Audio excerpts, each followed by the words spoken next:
Foi. 3, 2, 1, claquete. Olá! Sejam bem-vindos e bem-vindas a mais um episódio do podcast Sonho Falado. Eu sou a Juliana Assis, sou apresentadora aqui do podcast. Oiê, meu nome é Giovana Rosseto, eu também sou uma apresentadora aqui do Sonho Falado e hoje a gente está com a maravilhosa Tatiane. Seja bem-vinda! A Tati, ela é manicure e mentora, especialista em unhas naturais. E hoje ela vai contar um pouquinho sobre a trajetória dela e dos sonhos. Seja muito bem-vinda, Tati! Bem-vinda, Tati! Obrigada. Obrigada por aceitar nosso convite e estar aqui falando um pouco de você. E aí, me fala um pouquinho sobre sua vida, de onde você veio, onde você nasceu. Sou aqui de Bauru mesmo, né?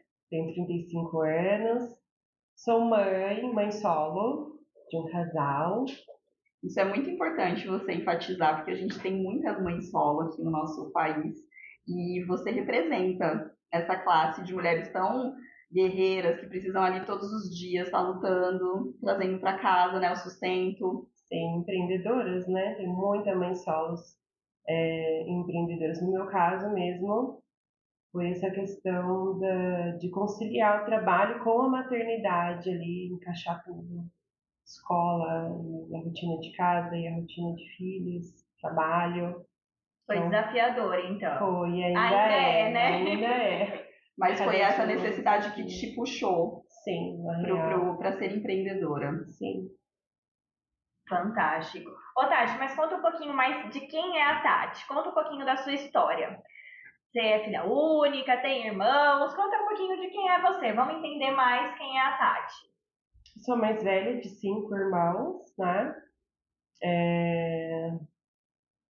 Assim, sempre trabalhei desde de sempre, né? Quando a idade permitiu, sempre trabalhei.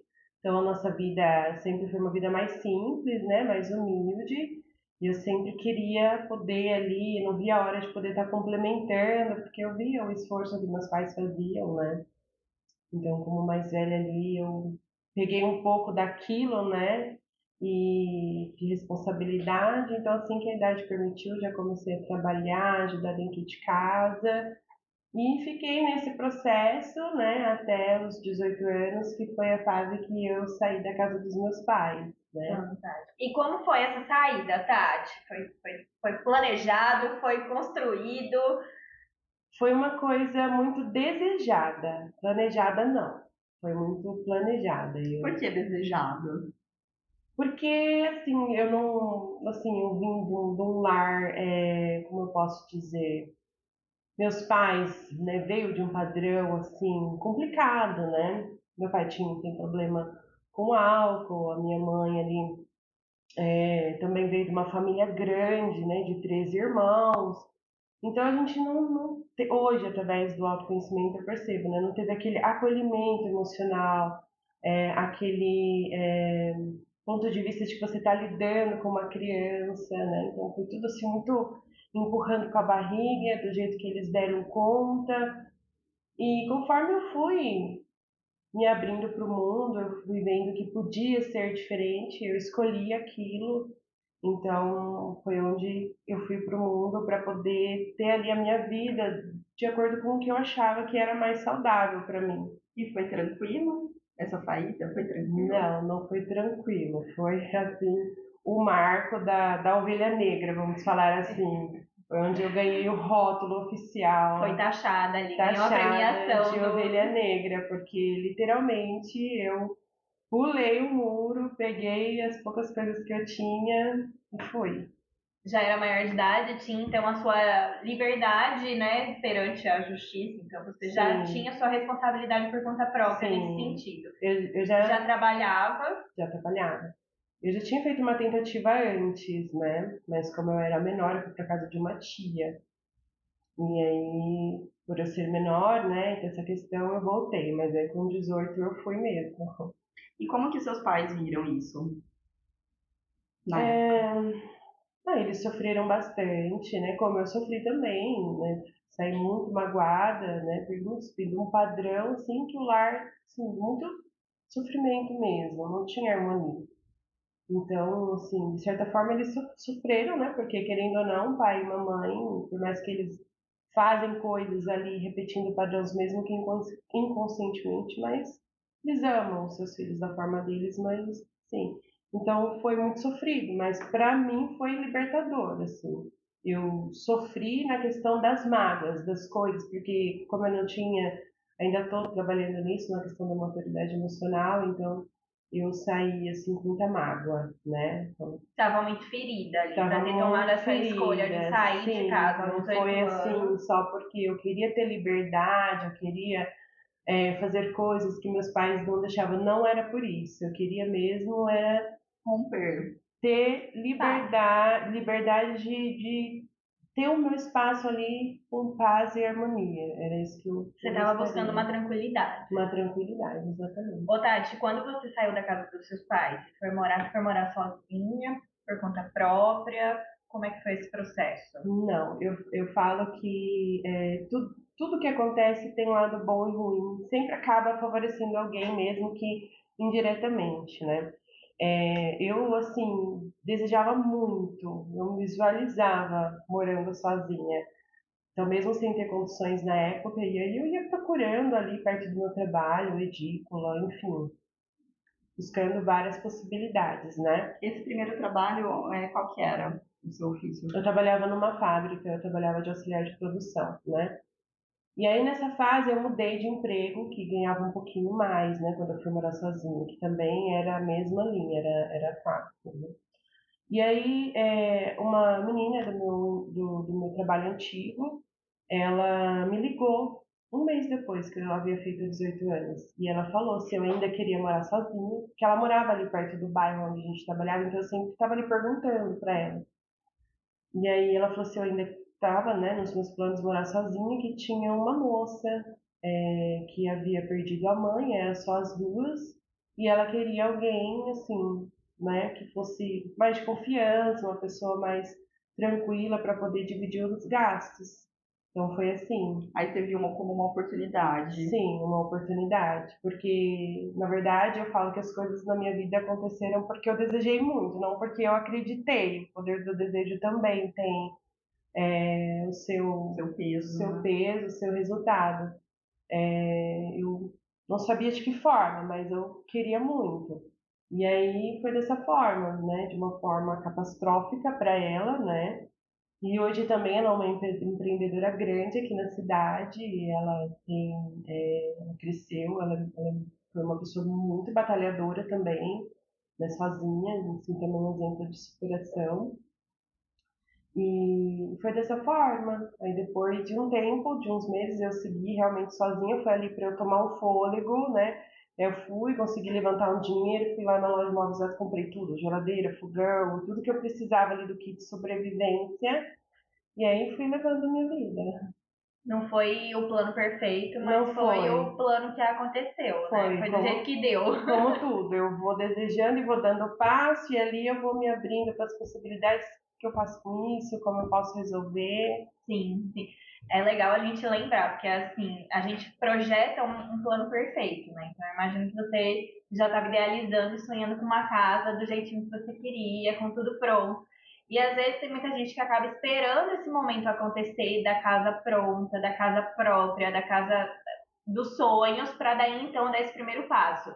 E é legal mostrar que você teve essa coragem de, olha, não era nada do que eu estava planejando, mas eu precisava desse primeiro passo para ter um impulso, né, de ir atrás do seu sonho oficialmente, né? Então, é E a Tati, ela fez importante. um processo inverso, porque a maioria dos adolescentes que a gente vê, né, eles querem ficar na comunidade o máximo possível. Ali Exatamente. naquela estrutura ali dos pais já. Uhum. E aí você foi a pessoa que quis uma outra história, uma outra vida. Você falou agora um pouquinho sobre ser a ovelha negra. Você era taxada assim na sua família?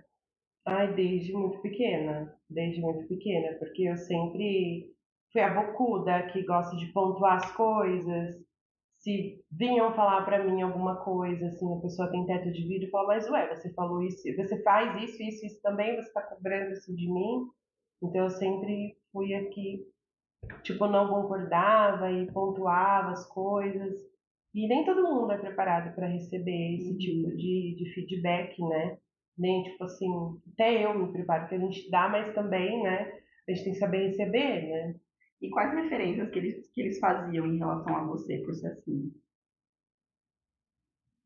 De ser uma pessoa mais complicada mesmo, assim, Difícil de lidar. difícil de lidar, né? E aí hoje, com o meu processo de autoconhecimento, eu entendo que, na verdade, eles estavam falando deles também, né? Tudo que, tipo, cresci ouvindo sobre mim, na verdade, também era deles e de toda Era o os que reflexo vieram deles ali, antes né? deles, né? Hoje eu entendo. Ancestralidade. Hoje eu vejo que tem mais o que compreender do que julgar, na verdade. E me fala um pouco mais sobre esse processo do seu autoconhecimento, então. Que momento que você começou a olhar para si? Bom, eu comecei a olhar real oficial mesmo foi quando eu recebi o diagnóstico de câncer da minha mãe. E aí, com esse diagnóstico, eu estava num processo de independência da minha maternidade, porque até então, depois da separação, eu voltei a morar próximo aos meus pais. Depois não, antes até. Depois que eu me separei, eu estava ainda morando próximo a eles. Então, eles me auxiliaram com questões de escola, com muita coisa, né? E aí eu dei esse passo, né? Me mudei para longe deles, foi já uma fase que eu já estava conseguindo me sustentar só com o que vinha da unha. E aí eu estava assim naquela questão do controle, né, desesperada assim, né, lidando ali com depressão, com ansiedade e não sabia direito, né, as coisas assim como iam ser, onde eu ia deixar meus filhos, como ia esquematizar, e veio essa questão da minha mãe, e aí eu disse para mim que eu não queria, tipo, desenvolver aquilo em mim, que eu estava disposta a limpar do meu coração tudo que eu precisava em relação à mágoa, enfim. E foi nesse processo, quando eu olhei para mim, que eu tive a minha primeira crise de pânico, de ansiedade, né? Como eu comecei a estudar um pouco disso na época, eu não tinha condições de pagar terapia, então por conta eu comecei a estudar, a ver vídeos de como lidar com ansiedade, como lidar com crise de pânico, então eu soube ali no momento lidar. E aí foi onde entrou a espiritualidade na minha vida, né? A convite de uma amiga, quando eu fui trabalhar com ela. A sua vivência espiritual era como antes? Era com base na doutrina, né? Ali uma coisa muito, como eu posso dizer, aqui é a verdade, só vai estar salvo quem está aqui. E a espiritualidade, nessa parte do autoconhecimento, ela me abriu para a expansão do amor mesmo, né? Para entender a linguagem do amor, né? Sobre a imparcialidade do amor, né? Sobre que o amor ele cura e primeiro você precisa respeitar para você poder amar. Então aí você começa a respeitar e entender as pessoas, né? É mais compreender do que Foi julgar. simples abrir a sua visão em relação à espiritualidade? Sair daquele padrão de uma doutrina religiosa, Assim, né? Não foi. Eu acho que uma das dificuldades maiores é você trabalhar crenças, né? Tanto crenças voltadas para a espiritualidade, como crenças limitantes que a gente cresce, né? Que vem da nossa família, como que a gente fala para a gente mesmo na nossa conversa interna. É bem desafiador. Foi um processo de esfolar mesmo a cara no asfalto ali. Não foi simples, não foi na base do amor esse processo, né? Não foi nem está sendo. Eu acho engraçado. Eu acho que vale a pena a gente falar um pouquinho mais sobre as doutrinas, porque assim, é fantástico e todas elas pregam um amor até a página 2, né? Então, assim, se você tá dentro daquele quadrado, você tá bem, você tá encaixado ali, então tá tudo bem. Quando você tenta expandir um pouquinho ou abrir uma fresta desse quadrado, vem um monte de paradigma, né? Então, tipo assim, poxa, será que se eu amar aquela pessoa que não tá ali dentro daquele quadrado, tá certo? Tá tudo bem ou não? E aí tem essa dualidade dentro de si, né? Sim. Acho que foi esse processo que você passou. E Sim. é desafiador. Até para você expandir a visão e entender que Eu acredito que hoje você entenda dessa maneira que a gente é um pouco muito além do que a gente está aqui, né? Nesse corpo Sim. físico e nessa mente. É legal você falar sobre isso. E hoje eu entendo que não tem nada fora, é tudo dentro mesmo da gente. Tudo que eu achava que era externo, que viria de algo superior, na verdade, hoje eu entendo que não tem que perdoar, Deus ele sabe, ele não tem expectativas sobre nós, e Deus está em tudo, no reino vegetal, animal, mineral, tudo que está nesse planeta, que é a criação dele, é uma representação de Deus. Então, eu estou trabalhando a minha visão para enxergar Deus em todas as coisas, em todas as pessoas, né? E aí, a começar em mim, né? Eu acho que a partir do momento que eu voltei esse olhar, que tudo começa em mim, para mim, né? Que o que eu dou para mim mesma é o resultado que eu vou colher. Da forma que as pessoas me tratam, na verdade, a forma como eu me trato primeiro, da forma que eu me enxergo a visão das pessoas. Então, realmente nunca é sobre o outro, é sobre as ressonâncias, né? Que eu enxergo em você, quem me incomoda está em mim, e sobre tipo, o que eu estou me dando, me doando, que é o que eu vou receber. Mas sempre primeiro que a gente, nesses processos, né, que eu tive, da maturidade emocional, vem muito essa questão da validação externa, da dependência emocional, que a gente acha que às vezes é só do romance, mas que a gente espera essa validação do outro. Pra você, porque você comentou que você sempre foi a pessoa que não conseguia viver muito dentro de padrões meio hipócritas, assim, pelo que você disse, né? Então, será que questionava? Como que foi a sua vivência dentro de uma doutrina mais rígida? Você conseguia se calar diante de algumas dessas coisas que você via? Olha, eu sempre procurei, assim, estar ali para porque eu acreditava, não pelas pessoas, né? Então eu acabava nem me envolvendo muito com as pessoas. Só que eu percebia também que por eu ter aquele padrão mais introvertido, de ser uma pessoa mais quieta, né? Como foi até pontuado pela terapeuta, né? De temperamento melancólico e colérico. Então os melancólicos eles são mais recolhidos mesmo, não são de expressar tantas emoções. Então, tipo, a Wandinha, né? A Wandinha ela só é aceita nos seriados, porque na vida real oficial mesmo, só quem sabe, porque parece que você tem a obrigação de estar sempre sorrindo, de estar sempre sendo extrovertida, que vai contar piadinha, que vai rir de tudo. E eu não, eu só procuro ser bem autêntica.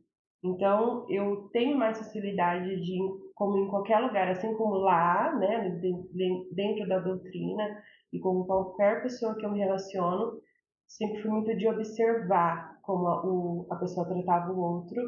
E aí, dentro do que eu percebia, que a pessoa, da forma como ela tratava ali, que não tinha diferença, né? Eu acho até legal falar isso, que eu sou muito grata pela carteira de clientes né, ali tenho hoje, né?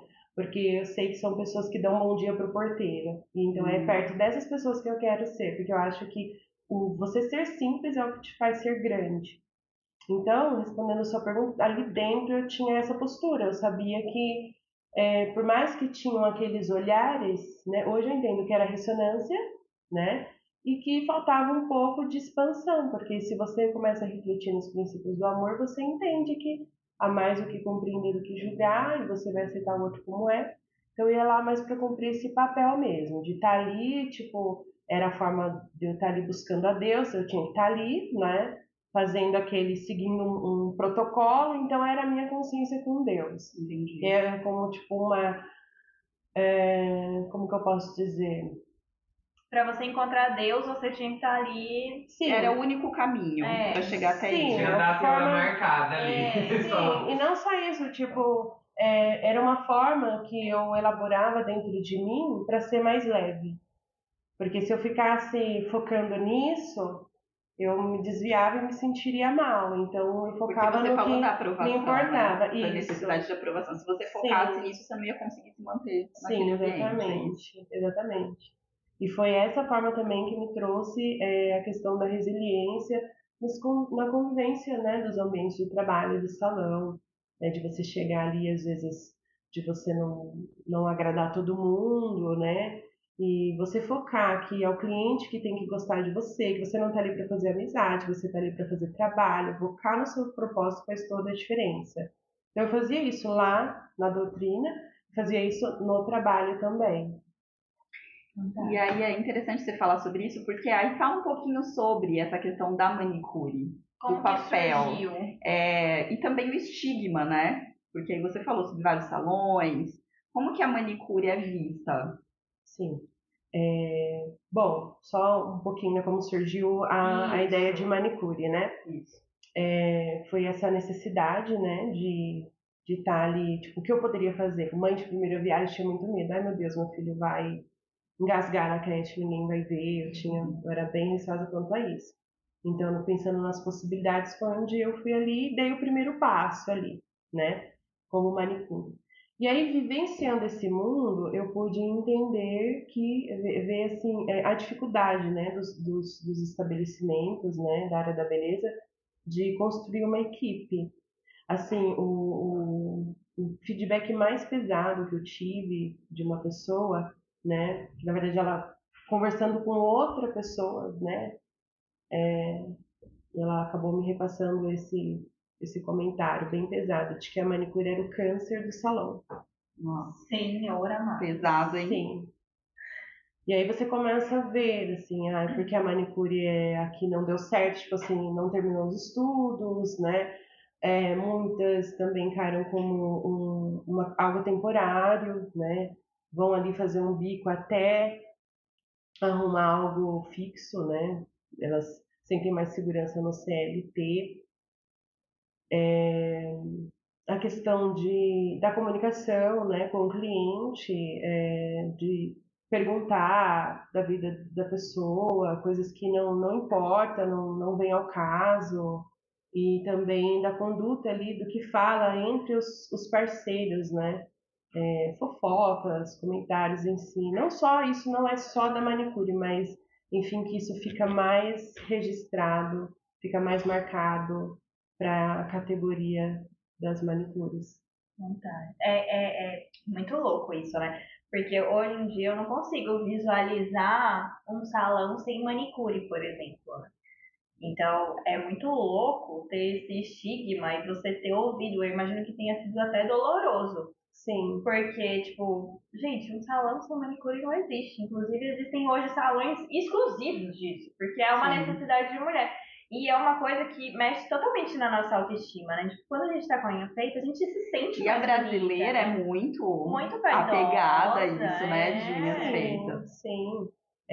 Então, tem salões que preferem não ter a manicure porque não tem, assim, já tentaram de várias formas, já aguentaram muito tempo, preferem não ter esse serviço no salão por conta disso.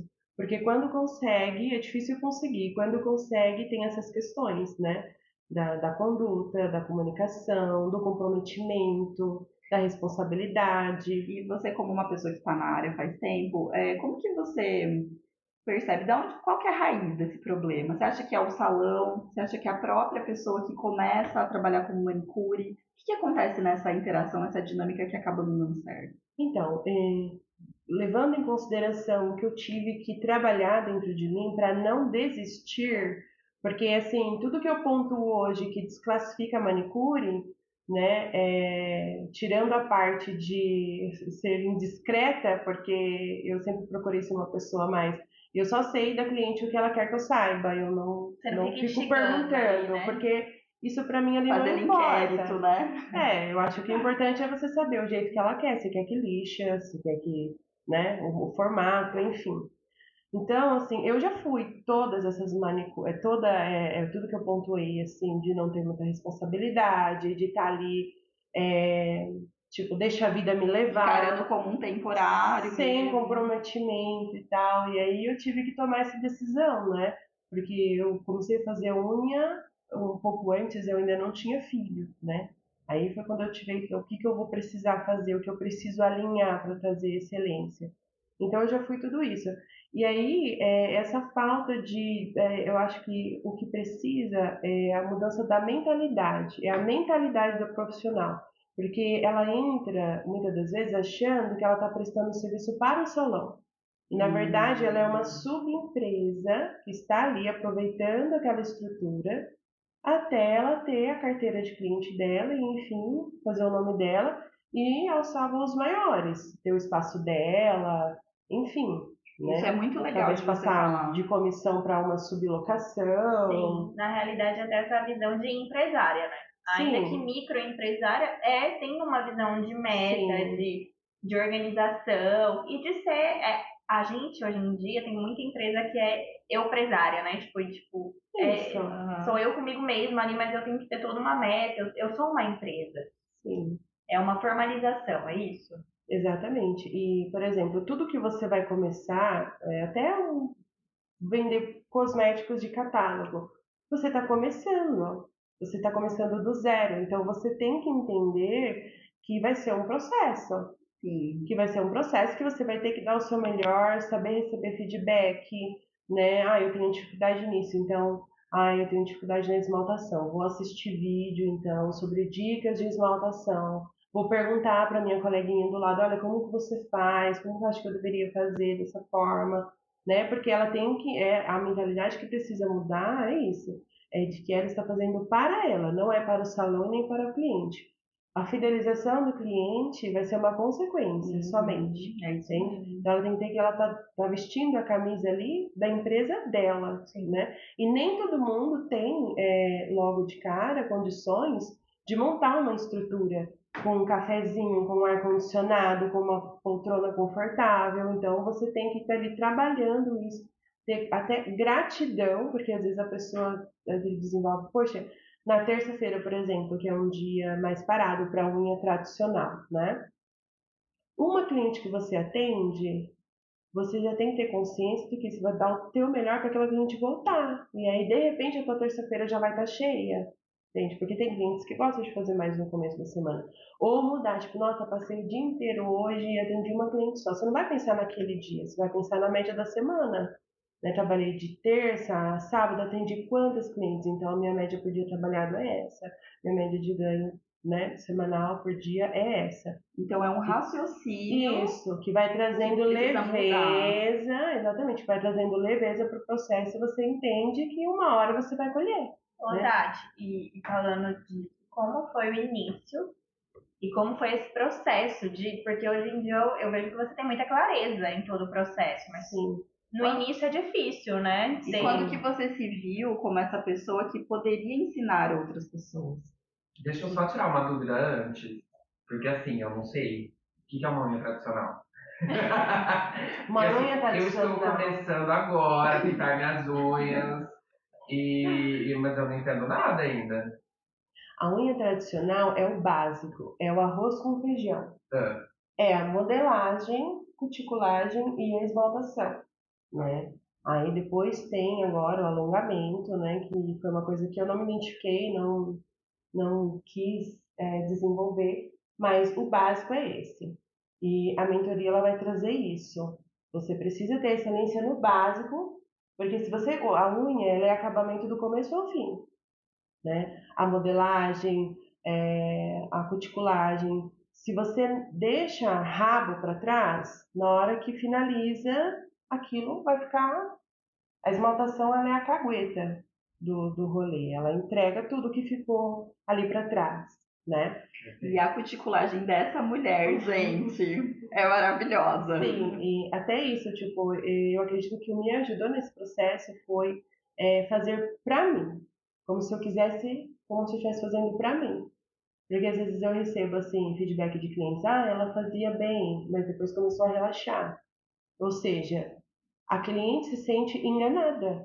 Parece que só quis ganhar a confiança Isso. e depois, Isso. foi conquistada, agora não pronto. preciso me esforçar É um mais. relacionamento, Exatamente. gente. Assim como Exatamente. todo relacionamento, a gente tem que manter A gente ali. quer Respeito. mostrar a melhor, na sua melhor Exato. versão no começo e depois já vai avacalhando, né? Sim, sim. A gente é tendencioso a levar isso para muitas coisas na vida da gente, né? Sim. Eu estou me trabalhando, me construindo em cima disso. Eu falo que se eu trabalhasse a superação e toda a minha dedicação com em outras partes da minha vida já seria diferente, mas são coisas que eu estou trabalhando. E a parte, Faz assim, quanto tempo que você se viu nesse lugar que você poderia ensinar? olha, eu comecei em 2019, né, a considerar essa possibilidade. Ali eu não estava contente com os meus ganhos, né, e eu ainda trabalho em expedientes longos. Só que eu sou mãe, né, e eu precisava olhar para isso de uma forma equilibrada, para que eu tivesse tempo ali para tudo, né, a rotina ali do dia, principalmente para os meus filhos, né. Então aí eu comecei a considerar, né, que eu poderia estar desenvolvendo material digital para que vendesse a nível nacional, né? Só que ali por obstáculos na época impostos por mim mesma em relação a coisas pessoais, imagem, enfim, ainda foi bem naquele comecinho do autoconhecimento ainda, né? Que é aquela coisa muito de menos-valia, né? Autossabotagem, né? Autossabotagem, então foi uma coisa que ali eu engavetei, né? Legal. E nesse processo da autossabotagem, normalmente quando a gente se sabota, é uma voz interior que a gente fica dando ouvidos. Sim. Muitas coisas na realidade estão te mostrando as possibilidades, mas você fica dando ouvidos àquela vozinha ali, né? O que que a sua vozinha falava? Essa voz interior que queria te derrubar. Olha, na verdade, o que me atrapalhou bastante foi a questão do TDAH e eu não ter conhecimento disso, né? E como eu falei, juntando o TDAH com o temperamento melancólico, então isso mentalmente me desgastava muito energicamente. Então eu tinha muitas ideias, mas para colocá-las em prática, né, ali considerando a motivação interna que eu tinha, era zero, né? Porque o que mais pega numa pessoa que tem essa questão do TDAH é a baixa dopamina, né? A gente recebe tipo 60%, enquanto os neurotípicos normais recebem 100% de carga de dopamina. Hoje eu entendo que a motivação é um bônus, mas eu precisei receber isso, né? Entender para tipo mudar a minha conversa, ser mais acolhedora sobre isso, porque as pessoas que sofrem com o TDAH ou qualquer outro tipo de condição que afeta a gente neurologicamente, psicologicamente, percebem que o processo delas é diferente dos outros. Então, às vezes, aprender uma nova coisa ou focar o seu resultado ali, né, no dia a dia, na sua rotina, e isso afeta muito a autoestima. Porque você se compara e você acha que você está inferior àquela outra pessoa. E parece que a culpa é nossa, né? Quando a gente não consegue fazer como os outros conseguem. Um TDAH inconsciente não sabe que tem, né, essa questão. Ele fica colecionando projetos e trabalhos, né? Enfim. Catagola, Isso, os quando catálogos de acaba, projetos. eu não entendia, porque eu trabalhava, às vezes, numa função, algo que era repetitivo, dali um pouco eu já fadigava. Não queria mais aquilo, repugnava, não fazia mais sentido, né? Até que a questão da manicure foi algo que eu sentia prazer naquilo, né? Então foi o que me ajudou a me fixar ali. E eu me culpava muito por, tipo, ter essas questões inacabadas, começar e não terminar, né? Então era essa voz assim, tipo, não confio, você vai tentar novamente e não vai conseguir.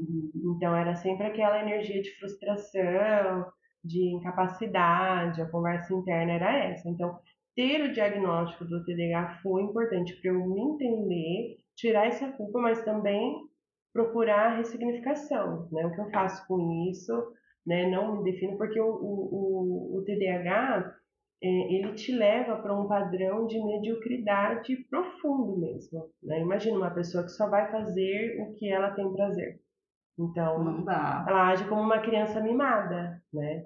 E aí foi uma reconstrução, né? Aprender a falar não para si mesmo, né? Ali, com certeza. Isso, ser pulso firme e foi um processo de adultecer, né? E isso foi o que a espiritualidade trouxe bastante para mim, né? Essa questão do autoconhecimento. Ô, Tati, o TDAH hoje em dia é um assunto que está extremamente em alta, né?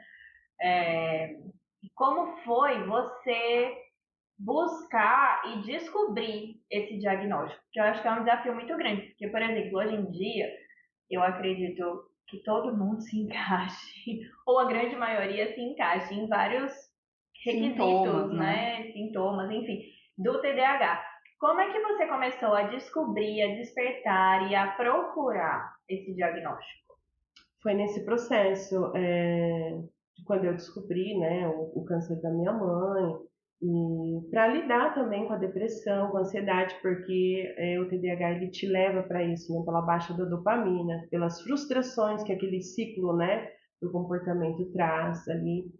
Então, assim, foi uma busca por conta ali de procurar saber, Foi né, tipo do o que Dr. eu Google mesmo. tinha. Isso foi através de pesquisa ali com vídeo e tal, até eu chegar numa terapeuta e expor toda a situação e aí começar o tratamento com medicamento. Mas você sentia que tinha alguma coisa que não estava funcionando legal. Que não era normal, porque, por exemplo, começava uma leitura e a minha mente viajava. Eu li uma página e, tipo, o que eu li?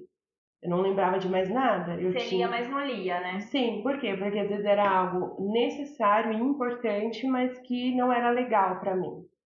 Então, assim, quando era um livro que me chamava atenção, eu lia super concentrada. E quando era algo importante, algo assim mais, sei lá, uma parte mais científica, ali coisas mais técnicas, né? Eu já não conseguia manter a concentração, porque o TDAH ele tem isso, ele não consegue, ou ele tem hiperfoco, né? Uma coisa que motiva ele fica focado Só naquilo. Ou, dependendo se você está ali numa conversa e a conversa começar a ficar entediada, automaticamente, sem ele perceber, o pensamento voa, ele já está pensando em outra coisa, né? E já não está mais focado ali. Né? Então, a dificuldade do TDAH é o foco e a atenção nas coisas que realmente são necessárias. Verdade. Entendi. Bom, então vamos lá. A gente fez um monte de pergunta que ficou no meio do caminho, que a gente é curioso, gente. Vamos lá. Ô, Tati, voltando. Eu quero... Antes de vocês voltarem, deixa eu pegar aqui o que tá vibrando. Às vezes. O meu TDAH. Mentira.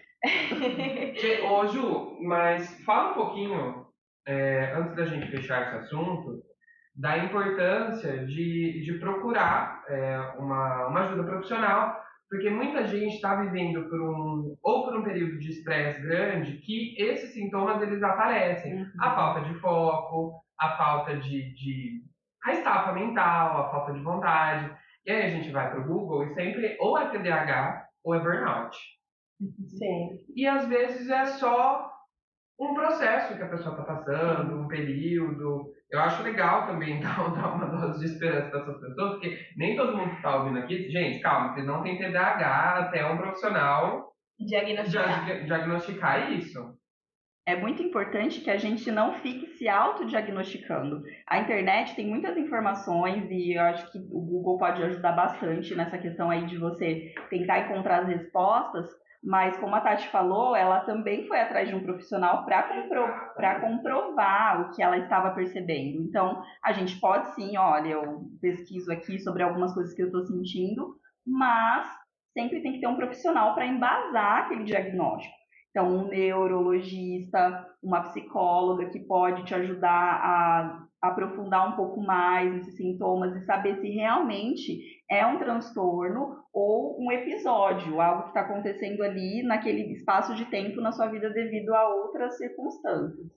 Então, é muito importante que a gente não crie autodiagnóstico e já comece a se rotular, porque o diagnóstico ele é importante para você entender como você deve funcionar, te ajudar e não criar uma muletinha, sabe?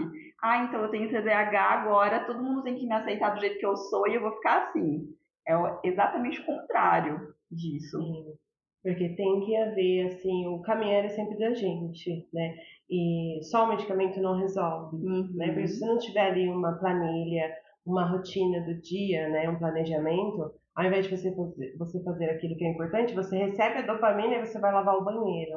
Ao invés de você fazer sua agenda, planejar a semana inteira, né? E fazer realmente o que estava ali proposto naquele dia. Então, são atividades, né? Limpar a sua casa também é uma atividade importante, mas dentro das prioridades ali que você tem, você precisa olhar o que eu preciso fazer primeiro aqui do meu dia, né? Porque a tendência é você fazer ali, às vezes lavar banheiro não é tão legal, mas aí tem uma tarefa que você acha mais chata do que lavar o banheiro, aí você vai lavar o banheiro. Porque às vezes você sem a dopamina, sem o medicamento, você não faz nada. Nenhuma das duas. Entregue ali, depressiva, né, no quarto escuro. Perfeito. Bom, então vamos voltar às histórias da Tati. Momento psicóloga. Perdão pela interrupção. Mas foi pertinente. Não, é importantíssimo, porque realmente foi o que eu falei, né? A gente tá com o TDAH como um assunto super em alta. E quando a gente joga as coisas no Google, ele tem o Dr. Google, ele tem uma abrangência muito grande. Então você fala assim, eu tô com dor na garganta. Aí você coloca lá, você pode ter um resfriado ou um câncer. Então assim, só 24 horas. Então tem que tomar esse cuidado, tem que ter essa consideração aí. Mas voltando à sua história, Tati, vamos começar recomeçar, né? A partir de como foi que surgiu a profissão, a manicure na sua vida? Foi assim, foi para fazer uma renda extra? Foi para você ter mais... Porque você falou que foi antes de você ser mãe. Isso. Então, assim, foi... Como que surgiu? Era uma coisa que te dava prazer? Você já fazia a sua? E aí começou a fazer, sei lá, da sua mãe? Enfim, como é que foi? Isso, começando a fazer em mim mesmo, né? Não tinha ali condições de manter ali um horário toda semana no salão. Fui fazendo de familiares ali, né? Só que por um tempo ficou engavetadinho, né? Fazia de algumas amigas e tal. E aí depois, quando eu me tornei mãe, que veio para estar conciliando essa questão da maternidade e do trabalho. Eu tinha muita insegurança, né? De deixar... Então era para te deixar um pouco mais livre de horários, porque aí você fazia o seu horário, tinha uma renda e conseguia cuidar dos seus filhos. Sim, exatamente. Nessa época você tinha um suporte do companheiro ou você sempre foi mãe solo? Que eu acho que é legal a gente falar um pouco sobre isso, porque como a Ju falou, mãe solo hoje em dia é uma realidade gigantesca. E toda mãe solo ou com um parceiro ali do lado, tem inúmeras dificuldades. Então, eu acho que é interessante a gente falar, porque eu sou uma pessoa, particularmente, que romantizo muito a maternidade. Então, assim como eu acredito que existam outras 700 milhões de pessoas. Então, eu queria que você falasse um pouquinho mais sobre isso. Então, praticamente, como ele trabalhava viajando, né, prestando serviço, eu acabava tendo que me virar sozinha, né? Então, quando houve a separação, eu já estava meio ali. Não mudou muito a sua rotina? Não mudou, né? Eu tinha que complementar a renda e me virar ali com a maternidade.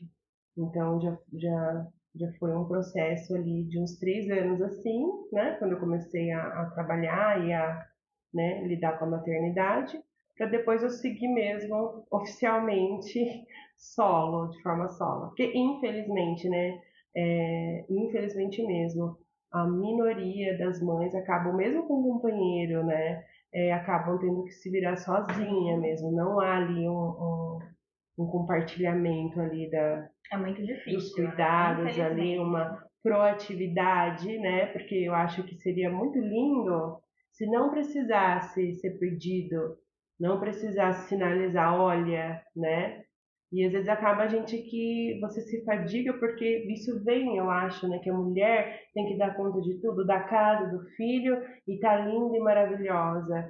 E às vezes você não dá conta de tudo e quando você ainda chega no final do dia, você vai ficando por último. Você vai ficando por último. Você dorme mal, aí você vai desenvolvendo também muitas coisas, né? Acaba ficando com a autoestima baixa, engorda, enfim. É porque a gestação em si, ela já muda o nosso corpo completamente. Já muda. Né? Muda a questão hormonal, né? Psicológica, e você é responsável por uma criança. Eu acredito que nós, mulheres, temos essa tendência porque a gente está gestando ali, né? Então a gente tem um vínculo maior. Mas isso, e a gente vem de uma sociedade que ela descredibiliza o pai completamente nesse sentido. O pai é o provedor. Então geralmente é colocado como só a parte financeira, mas a educação, o contato. E aí o que acontece é que muitos homens não fazem nenhuma nem outra parte. Não é nem descredibilizar, é tirar a responsabilidade da criação do pai. Gente, né? olha, uma coisa que me mata é tipo assim, ai, mas eu cuido do meu filho aos finais de semana, quando são pais separados, por exemplo. Ai, final de semana eu sou um bom pai. Cara, e a semana inteira? Fica com Ou quem? então fala, mas eu ajudo a minha esposa. Eu ajudo, assim, é ótimo. Eu quero morrer. Homens, pelo amor de Deus, não sejam esse tipo de homem. Assim, hoje eu acredito que, porque não é brincadeira, a maternidade, não é brincadeira mesmo. Então, dentro do processo da constelação, eu entendi que a humanidade em si, né, são adultos, 30, 40, idosos, 60, são crianças presas em corpos de adulto. Então, como que uma criança vai se tornar mãe? Como uma criança vai se tornar pai? Não tem maturidade emocional. Então, eu acredito que hoje as pessoas deveriam se preocupar muito com o autoconhecimento antes de se tornarem pais. Porque você passa depois tudo isso para os seus filhos. E para você lidar, você não tem maturidade emocional para lidar. Às vezes você nem sabe que você não tem, porque você viveu uma vida inteira daquela forma, você acha que aquilo é o teu normal, e aí você acaba passando. Aí, por exemplo, você sai da tua casa, você rompe com os seus pais, e aí eles acham que, né, não entendem, é pura inconsciência. É muito importante isso que você está falando, Tati. Sim. Como que foi ressignificar isso? Porque, pelo que você está falando, no seu processo houve essa ressignificação dos seus pais na sua vida, e que você sabe que é muito importante porque isso vai influenciar na sua forma de ser mãe.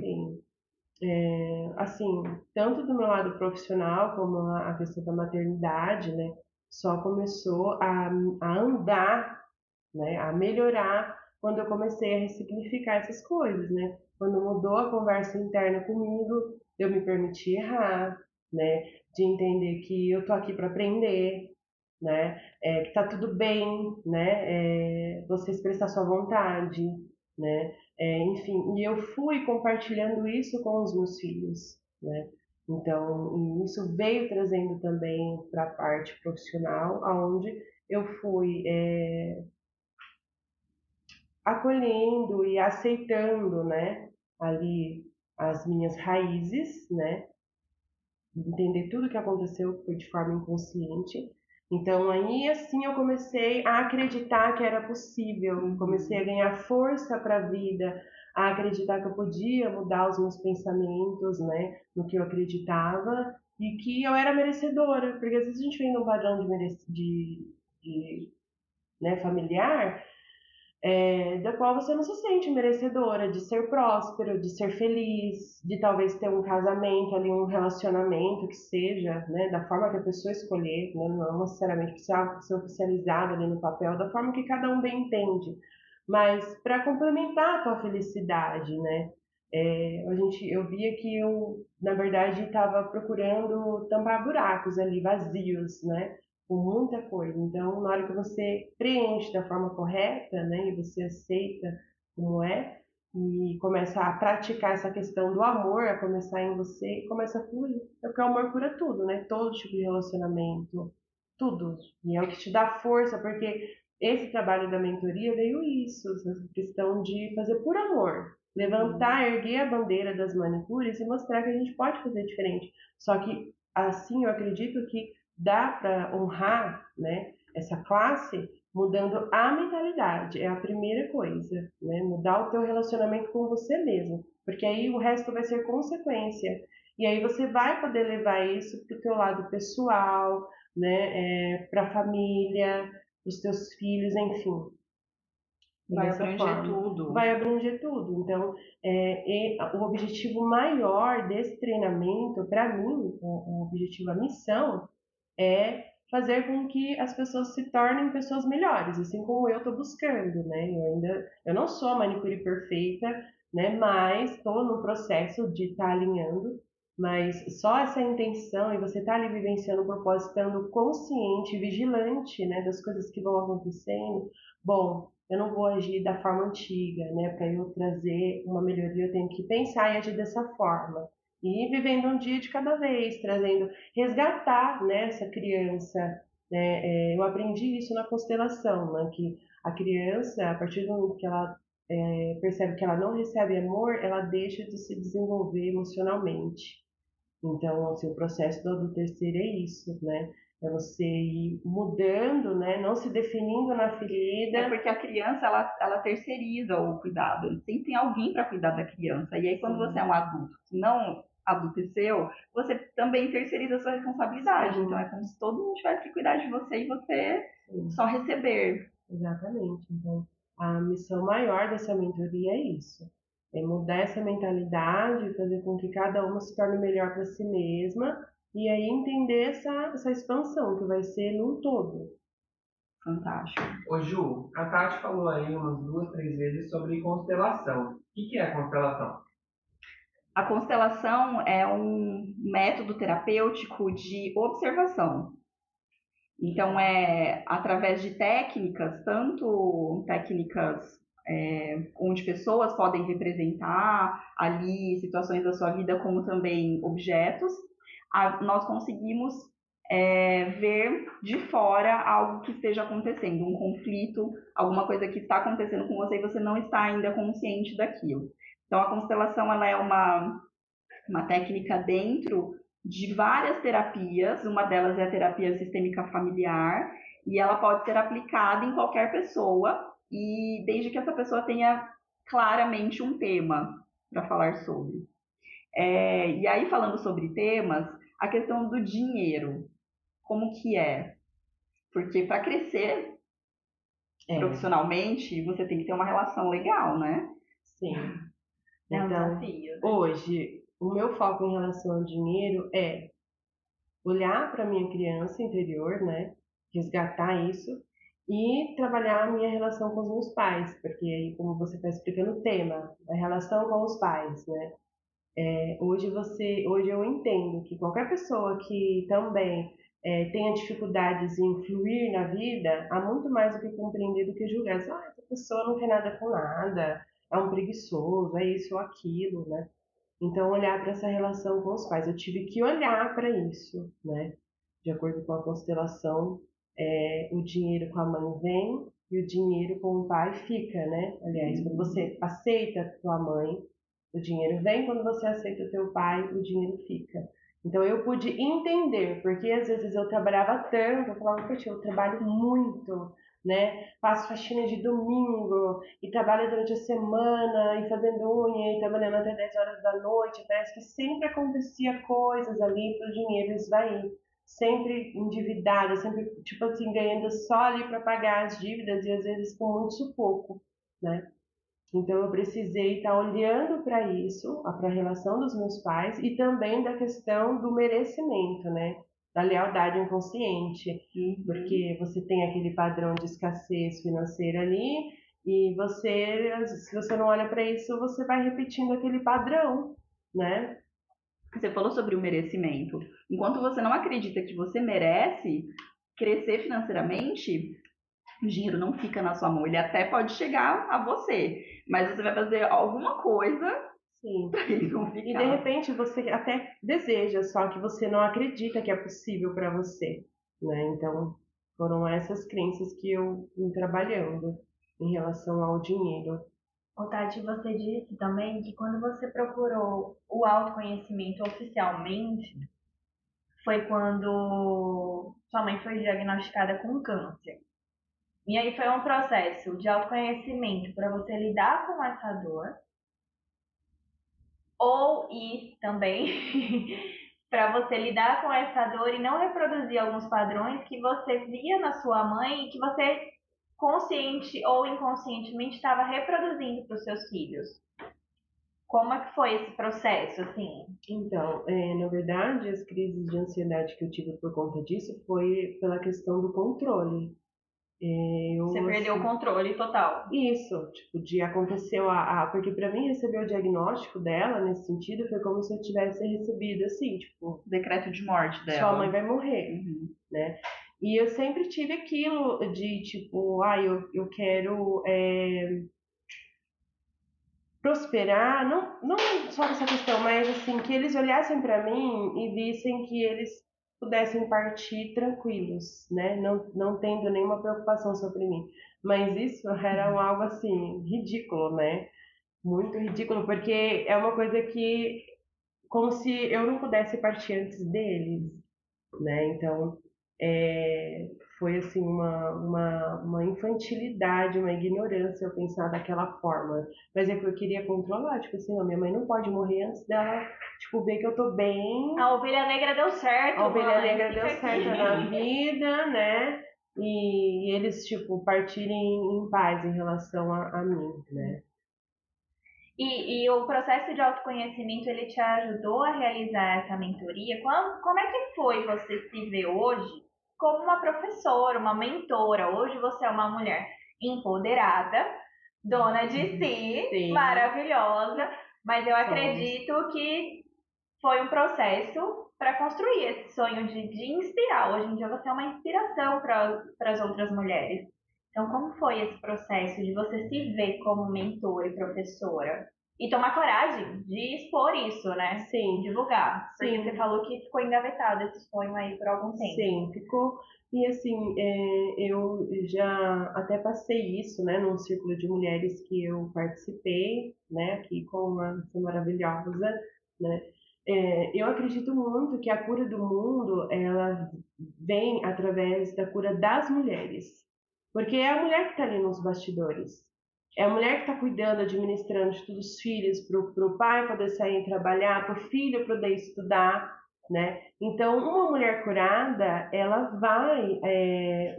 vai criar filhos curados, né? Então, essa consciência, né, do que eu quero fazer para essa mentoria é curar as mulheres, né? Através da minha cura, através até onde eu cheguei, que eu quero, tipo, chegar num lugar interior onde eu sinta que eu sou a pessoa mais importante da minha vida, que eu me amo incondicionalmente, sem exigir nada de mim para isso. É essa mentalidade que eu quero trazer para a mentoria. Ai, gente, interrompemos. Os quatro chorando aqui. Gente, olha, quem tá no Spotify, vocês desculpem, nesse momento tá todo mundo em lágrimas. Porque é fantástico ouvir isso. Ai, calma. Eu acho que principalmente porque é muito nobre a gente buscar um objetivo como esse, de você levar a cura, entendeu? Então, tudo que você vivenciou do seu processo de cura interior, você querer multiplicar isso é muito nobre. Sim. E é algo que muita gente ainda não parou para pensar sobre. E eu trabalho com mulheres, então não tem como, por mais que você haja com discrição, mas começa a surgir um elo. E como eu falei, elas vão abrindo. Quem quer abrir, elas vão abrindo.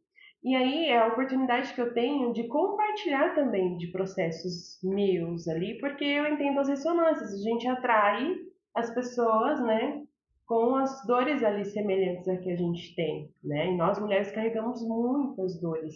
Então, é uma oportunidade que eu tenho ali de abrir a mente também, né? Para quem quer ali, né? Quem tem ouvidos, né? E olhos para verem. E essa mentoria, ela não visa só essa questão da consequência que seria o financeiro e eu ter mais tempo de qualidade para os meus filhos e para mim, mas também de ser essa oportunidade de trazer essa cura. É algo muito mais elevado. Sim. Porque o que eu penso, uma manicure que tem essa elevação de pensamento, quando ela toca ali na cliente dela, automaticamente a gente sabe disso, né? As clientes se abrem para você, porque você está tocando uma parte dela. Então, muitas se abrem, falam dos problemas. As manicures, elas estão num lugar de conselheira, muitas vezes. Sim. Então, quando essa manicure percebe o papel dela e o quanto ela pode contribuir, isso muda toda uma perspectiva, principalmente até da classe profissional ali. Sim. Porque enquanto não houver essa cura, não só para a mulher se tornar uma manicure, mas tudo que ela fizer ali não vai ter um resultado efetivo pela condição emocional que ela carrega, né? Porque infelizmente na inconsciência nós nos definimos ali pela ferida e a gente não acha que nós não somos capazes, né? Ficamos carregados por padrões. Hoje tem as redes sociais que traz muita comparação e você acha que tua vida é um lixo, que você é horrorosa, né? Porque você não tem o cabelo assim, porque você não tem a pele ali, porque você não tem aquela roupa passada, né? Então, eu acredito que essa cura, esse olhar, né, vai trazer esse progresso na vida da pessoa em tudo que ela fizer, né? É honrar, Muito né? E bom. eu acho que é fantástico. Duas coisas que você falou, que você é honrar a profissão, porque muitas vezes ela é extremamente menosprezada, infelizmente. Existem muitas pessoas com a cabeça pequena, não tem outro adjetivo para isso. Então é uma questão de honrar e a sociedade como um todo entender que ela é, cara, é Sim. fundamental. E voltando para a parte assim ali do profissional, a manicure ela é a mina de ouro do salão. É o único procedimento, né, que traz cliente para os salões todos os dias. Faça chuva, faça sol. Então, se você for olhar, essa mentoria, ela traz isso também. É um desafio para quem está ali na administração. O que eu faço para poder fazer essa mina jorrar? Né? Como que eu faço para acessar essa mina? E é desafiador, porque muito te exige maturidade emocional, você está lidando ali com pessoas, né? O que eu faço para manter é liderança, vai trabalhar espírito de liderança, porque aí você vai montar uma estratégia em cima disso para captar as clientes e fazer aumentar o ticket médio que elas deixam ali, né? Porque tem a ideia do atendimento senhora marcada, que eu quero trazer é isso, que a manicure ela pode criar a carteira de cliente dela com o fluxo do atendimento senhora marcada, só que com qualidade, né? Então, o salão tem uma estratégia ali para trazer excelência naquela experiência, né? É uma oportunidade que ele tem de prosperar, de progredir, né? Porque aí é uma cliente que às vezes está fazendo cabelo, nem tinha pensado em fazer a unha naquele dia. E aí, já tá ali o mesmo. salão disponibilizando esse serviço, ela já começa a fazer a unha. Sim, porque o procedimento de manicure, pelo menos o tradicional, né? Ele não é algo que é tão rentável para o salão, porque é um valor tabelado. O cabelo ele é um valor variável, né? Dependendo do procedimento, colorimetria, né? Salões que trabalham com excelentes produtos, a gente sabe que tem aquele valor, né? X, que não é tão acessível. Então, é o que traz mais lucratividade, né?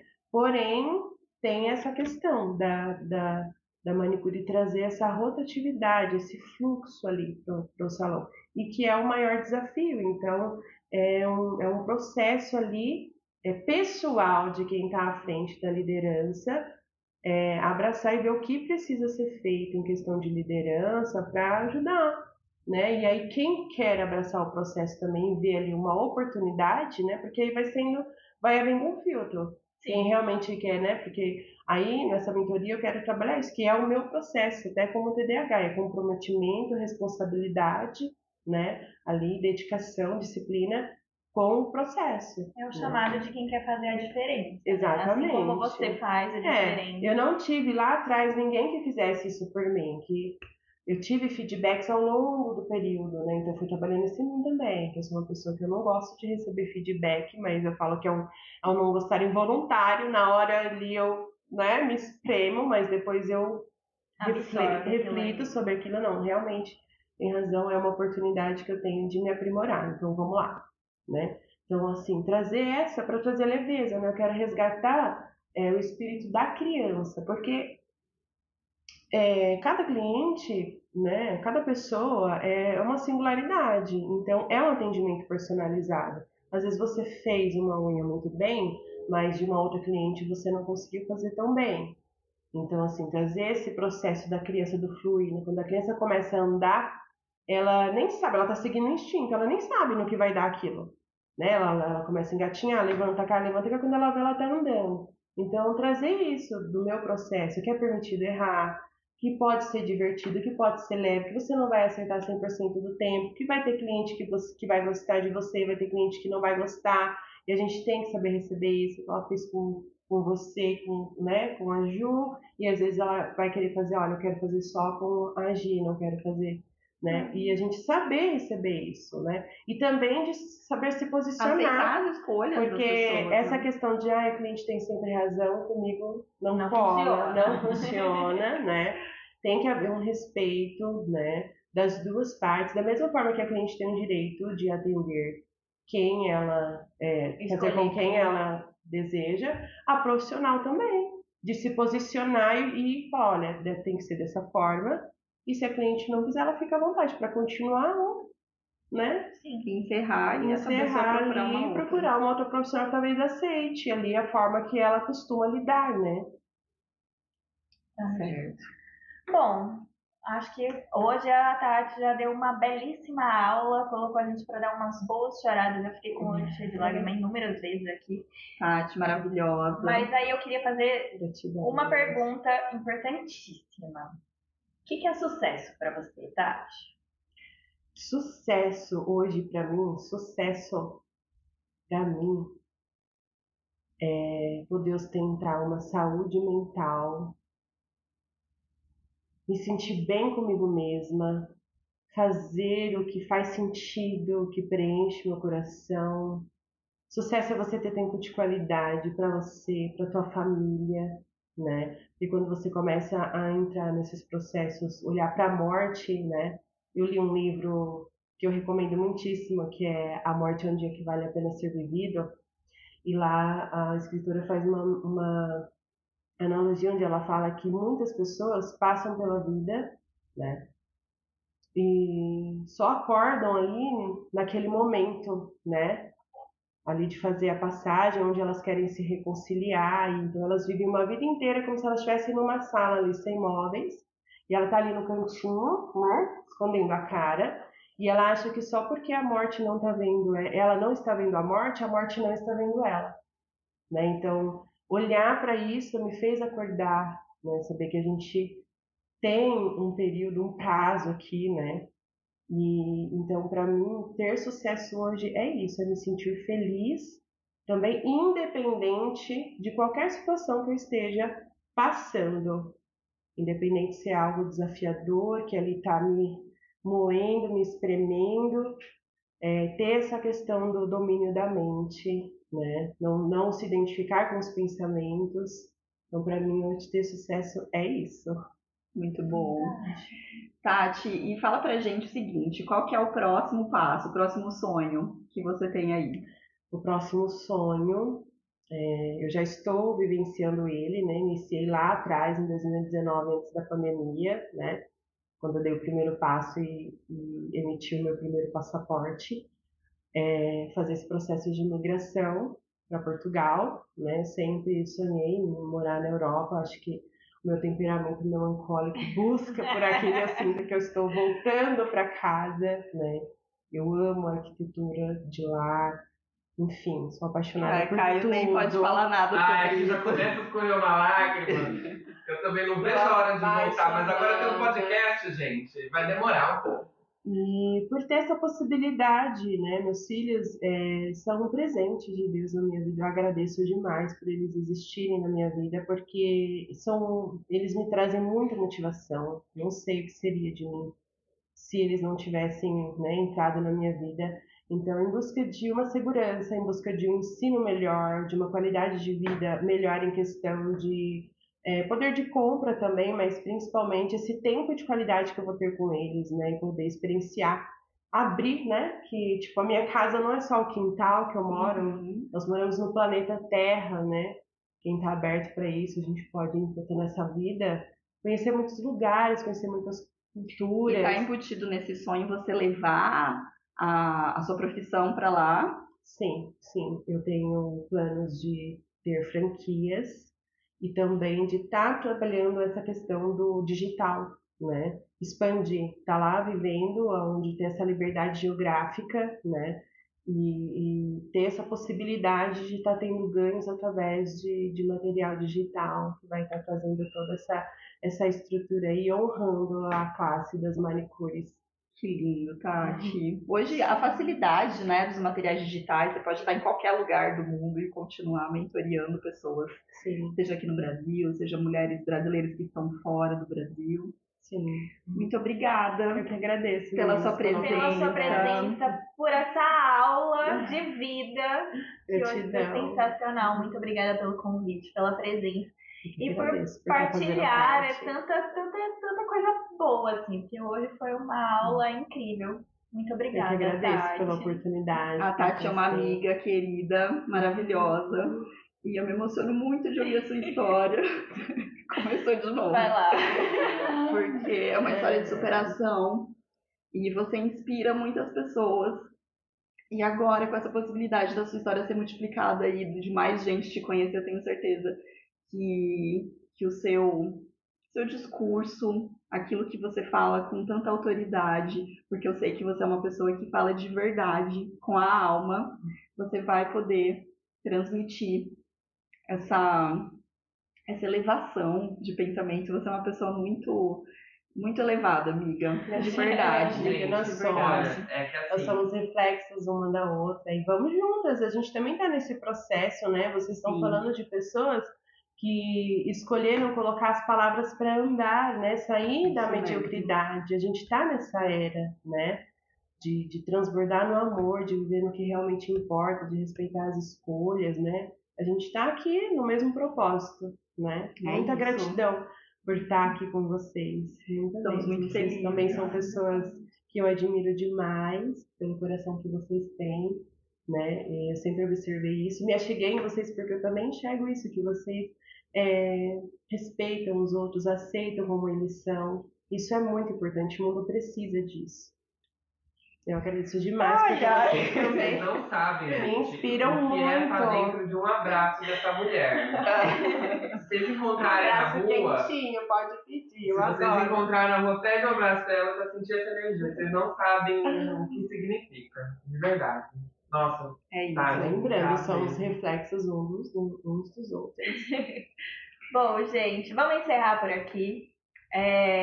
Eu agradeço todo mundo que ficou até o final. Se inscrevam no nosso canal. A gente está no Spotify, no YouTube, no Instagram. Sigam a gente, partilhem, multipliquem essa mulher e essa lição que a gente recebeu hoje. A gente vai ficar por aqui, que a gente agora vai chorar e vai abraçar essa mulher. Vai ter mais uns minutos aqui de choro. Mas de aí é isso. acolhimento Por mútuo, favor. por favor. A gente precisa, então a gente vai encerrar por aqui, mas muito obrigada. Sigam a gente nas redes. Tati, mais uma vez, muitíssimo obrigada. Gratidão, gratidão, Demais. gratidão. É isso. Muito obrigada por estarem até aqui e nos vemos na próxima. logo menos, próxima quinta-feira. Até mais, gente. Tchau, gente. Beijos. Beijos, beijos. Ai, gente, eu não aguento. Foi, olha, gente, ó. Deus. Não, e o Caio falou eu vou assim parar pra de mim. gravar esse podcast, se eu ficar chorando O Caio assim. falou assim pra mim. Não Eu vai tenho rolar. certeza